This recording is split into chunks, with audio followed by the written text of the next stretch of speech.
markuu soo dhacay waa inay wixii ku badbaadan karto ku badbaadisana bahalkaas maanta yaana loogu suubiyo meesha oo loo kariyo oo waxaas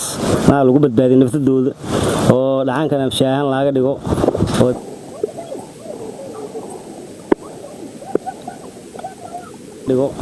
oo beerka ku kuleystaan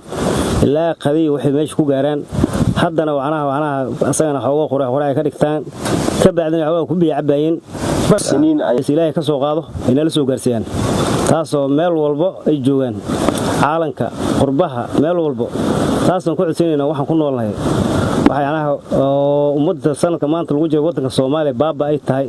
nin walba sidii ilmihiisa ku badbaadsan lahayd falkaas ku jiro haddana dhibaato meel walba ay kugu imaatay nin walba si ilmaha ku badbaad magaalada shaqo malaha wax walba malaha taasoo keentay inay ilmahayna si ku badbaadsan lahayd falkadan galan oo maanta baalkaas oo korsado oo maraq aga mirto shaah ay ka dhigtaan ay cunaan taas waxa keentay wax dhaqaaq laanta saacada cunaysa wax deen ku siina ma saacada cunayna saacada loo cuna marqa waa lacaba marka biyaha lagu cabaa marka biyaha lagu cabana waa bis cunugu waxa waa saacana marka